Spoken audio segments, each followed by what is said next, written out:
Greetings and salutations, guys. This is Vaughn from DragonConTV. Calm down. DragonCon is not coming up yet, but it's coming up soon. We are here, though, at the Southern-Fried Gaming Expo here at the Cobb Galleria Center in the Renaissance Waverly Atlanta Hotel. Of course, there are games here, but what else will we find? Let's go find out.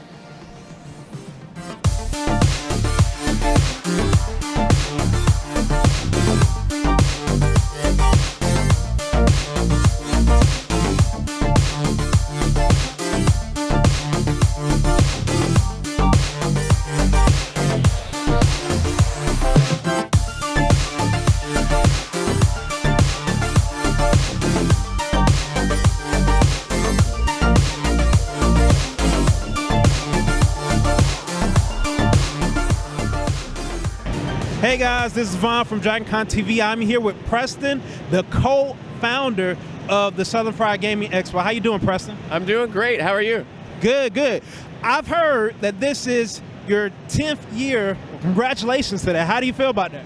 I feel great. Thank you so much. It's wonderful to just walk around and see so many people enjoying this game show that we started 10 years ago. And it just seeing how much it's grown, and it's really incredible. I know this is a gaming expo, but what other type of events can someone expect to see here? So what's great about this is we have a huge free play area to play the games, but there's also a hot pepper eating contest, to live professional wrestling, to an 80s themed concert and synthwave artists performing tonight. So music, there's so much to do. There are multiple speakers here, multiple different panels. Who are the speakers that you have? So this year we've got Kenny James, Samantha Kelly as voices from the Mario series, Bowser, Princess Peach. It's great. And then we've also got Phil Moore, who used to host the 90s Nickelodeon TV show Nick Arcade.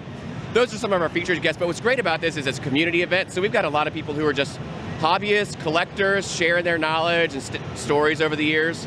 Content creators, so it's a wide variety of panelists.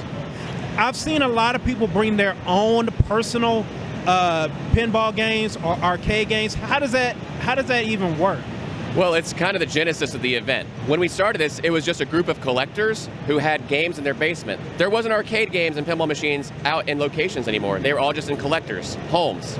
So to get people to enjoy them and appreciate them, we had this convention started, and it's kind of like a car show, right, where people work on their hot rods and they want to show them off and others to enjoy, and we started the same thing. So the games you see, most of them, I'd say 80% of them, are from just personal collectors bringing them to share, and the rest are going to be people who manufacture and sell them. All right, real quick, lightning round. What is your favorite game and your favorite pinball game here? Okay, my favorite game of all time is going to be Street Fighter 2. I showed up some college kids when I was like 12 years old, and it never left my brain that feeling of victory. So I've got one of those in my basement, love it to this day. And then right now, I'm gonna say, you know, I'm a person who likes the newest and greatest, so I'm gonna say Venom is my favorite pinball game right now because it's brand new. It just came off of the show floor of San Diego Comic-Con, and this is the first chance for people to get to play it otherwise. Who's your main for Street Fighter 2? I gotta go Ryu. I play with Gal. All right, we get along. Yeah. I saw that you have a convention within a convention. There's something else going on here. Can you tell us a little bit about that? Oh, fantastic. Yeah. So we have a partnership going with the Atlanta Historical Computing Society, which hosts the Vintage Computer Festival. We've discovered them and their event several years ago, and we thought it was just a great pairing and common goal to share gaming and consoles and computers with everybody. So they have their event at our show. You buy one ticket, you get to go enjoy all of them. Thank you again, Preston, for taking the time to interview with us. I am Vaughn, and once again, I'm here with Preston. Thanks so much. And I remember that Preston gave me a encouragement to come to this area for VCF. So I'm here with Earl, the president of the Atlanta Historical Computing Society. How you doing, Earl? Good, how are you? Good. That's their 10th year. Today is their 10th year. This is also y'all 10th year. How do you feel about that? That was great. I mean, we didn't realize it, and we're like, we both started the same year? Really? Okay, yeah. So we've both been going on. We've only connected with them the last 3 years. It's been a lot of fun.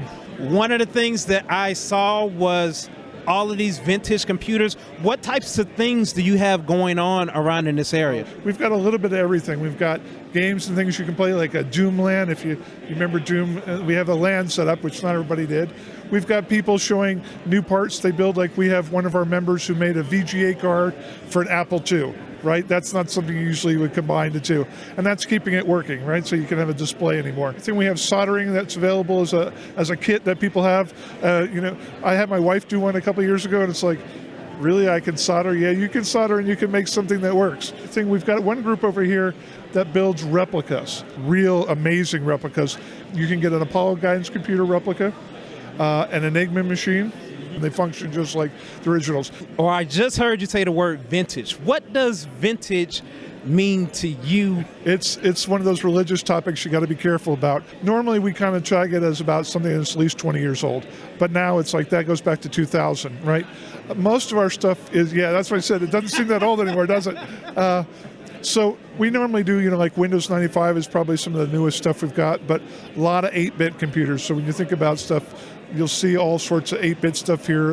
We have Ataris, Amigas, Commodore, VIC-20s, that sort of stuff, TI, sort of machines. So that's where a lot of the interest lies. What is the Atlanta Historic Computing Society? We've been meeting for about 12 years as a club here in town, and we meet once a month on the second Saturday. We have people that have interest in everything from old Unix machines to old Macintoshes to Radio Shack, color computers, you name it. Somebody's probably interested in it and got some in their garage. One of the things we do is keep the old machines running. So if you think about fixing up an old car, how do you keep that engine running when they don't make that part anymore? So sometimes we have to literally fabricate parts to keep them going. It's not hoarding if you still have space, at least that's the joke. And we rescue things. We've had people, this past year, some people went to North Carolina, found an old computer warehouse that was being closed, and so they got everything from the warehouse, and then the club kind of digests it. It comes in and we figure out what we can use, what machines we can fix and keep working. Thank you, Earl, for allowing us to come into this space and just find out all of the great things that you're doing in this room and for this convention. I hope to see you again, and I'm definitely going to be walking around having fun. Cool, thank you, I appreciate it. Come join us, okay? Yeah, I will. Thank you, guys.